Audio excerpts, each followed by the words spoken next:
ወደ ጉዳያችን እንገባለን። ምን ይመስላል?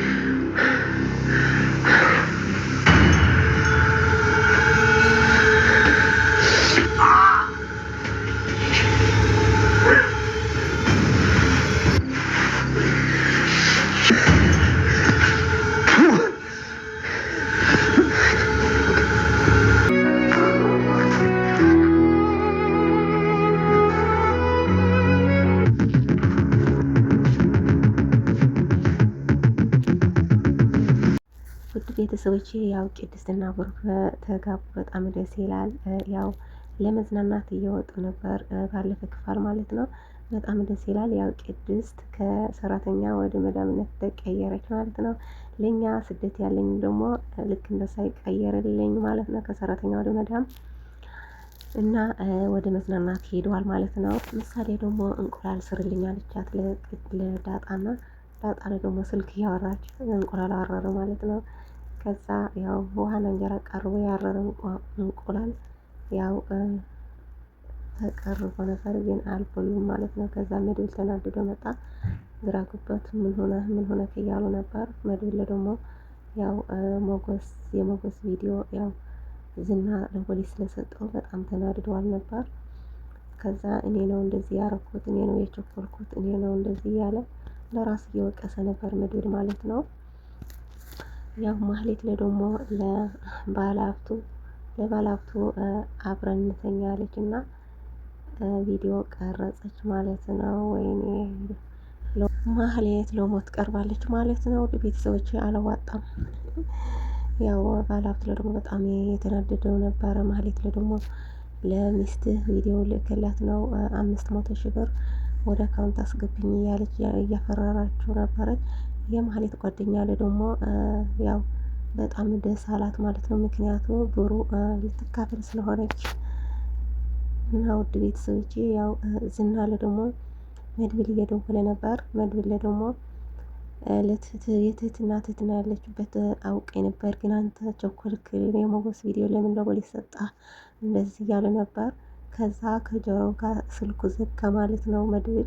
ዝና ደግሞ ለራሴ ምንም ይቅር አልልም፣ ትህትና ያለችበት ቦታ ካወቀ ለምን እንትን እያለ ነበር። ያው ቪዲዮ ለምን ለፖሊስ ሰጣሁት እያለ ነበር። ዝና ደግሞ ሞገስና ሉላ ደግሞ በጣም ምስኪን ሰዎች፣ በጣም ያሳዝናሉ። ውድ ቤተሰቦቼ ያው እግዚአብሔር አምላክ ያው ይፈትናል፣ ግን በትዕግስት ከጠበቅን ግን መጨረሻ ላይ ጥሩ ይሆናል ማለት ነው። ሉላና ሞገስ ያው ችግር በችግር ሆነዋል። ያው እንትኑ ድራማው ከመጀመሪያ እስከ መጨረሻ ማለት ነው ሁል ጊዜ ቤት እየቀየሩ በዝና እየፈሩ ያው ሞገስ ደግሞ ሉላ ስለማፍቅራት እንዳይወስዳ እያለ ነበር። ሉላ ደግሞ ለሞገስ ስለምታፍቅረው ከሞገስ ጋር ነው የምትሆነው።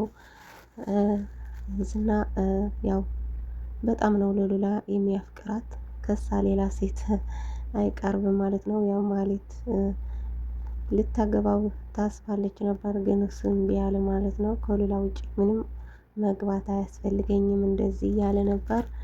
እና ውድ ቤተሰቦቼ ያው ሉላና ሞገስ ያው ሰርቶ ይመጣል፣ ግን ለእራት ለምሳ እንደዚህ ኳስ አያገኙም ማለት ነው። ውድ ቤተሰቦቼ ያው ጠበቃ ደግሞ አልሞተም።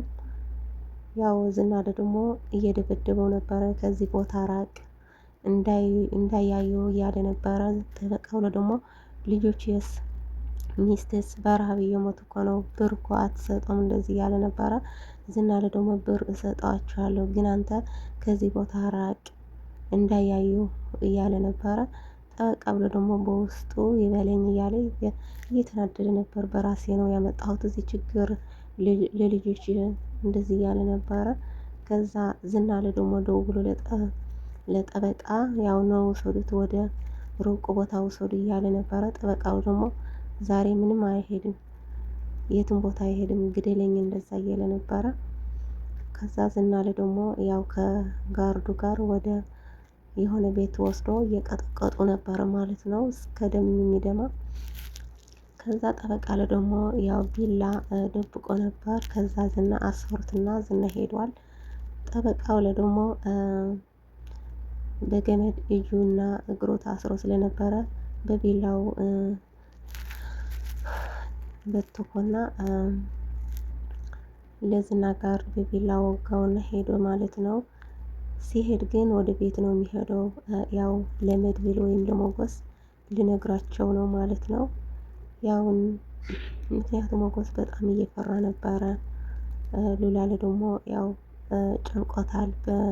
በጥፊ ለሞገስ መታት ማለት ነው። ከዛ ይቅርታ አለችው። ስለ ደግሞ ይቅርታ እያለ ነበር ማለት ነው። ቤተሰቦቼ ጠበቃው በህይወት እንዳለና መድብል ማወቅ አለበት የምትሉ ማለት ነው። ቤተሰቦቼ አመዱል ጋር መድረስ አለበት። ካልደረሰ ደግሞ ሞገስ ይታሰራል ማለት ነው። ከዛ ሉላለ ደግሞ ለብቻዋ ትሆናለች። መድብል ዝና ላገኛት ነው። ውድ ቤተሰቦቼ ያው ሞገስ አይታሰርም፣ ምክንያቱም ጠበቃው አምልጧል ማለት ነው።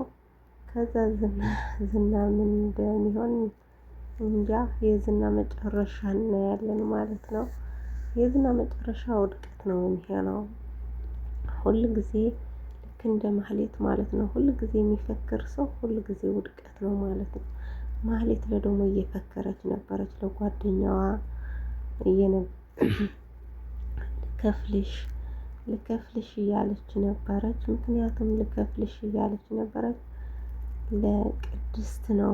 ለቅድስት ልትበቀላት ማለት ነው። ውድ ቤተሰቦቼ ያው አልፈታም አለቻት እኮ ምክንያቱም ባሏ ስለወሰደቻት ማለት ነው። ውድ ቤተሰቦቼ ያ ሞገስና ሉሊት በጣም ያሳዝናል ማለት ነው። ሞገስ ደግሞ ያው በመንገድ ላይ ለብቻው እየተናገረ ልክ እንደ እብድ እየተናገረ ይሄዳል ነበር ምስኪን። ከዛ የእሱ ፎቶ አስፈልጉኝ የሚል ተለጥፎ ነበር አየ። ምክንያቱም መድብልና ብሩኬ ስልክ እየደወሉ ነበሩ። የሞገስ ስልክ ላይ ደግሞ ስለ ራባቸው የሚበላ ስላጡ ስልክ የሉላና የሞገስ ስለተሸጠ ነው። አላወቀም ማለት ነው። የእሱ ቪዲዮ ስለተለቀቀ አላወቀም ነበር ማለት ነው። ለዛ ነው ውድ ቤተሰብ አስፈልጎኝ የሚል የእሱ ፎቶ ተለጥፎ ሳገኘ ግን በጣም ደነገጠ፣ በጣም አዘነ። ውድ ቤተሰቦቼ ማለት ነው። አሁን ግን ያው ጠበቃው ስለመለጠ እሱ ልነግራቸው ነው ማለት ነው። በጣም ደስ ይላል። ውድ ቤተሰቦቼ በሌላ ቪዲዮ እስከሚመጣ ድረስ ሰላም ቆይልኝ። ሰብስክራይብ ደግሞ አድርጉልኝ። አታድርጉም እኮ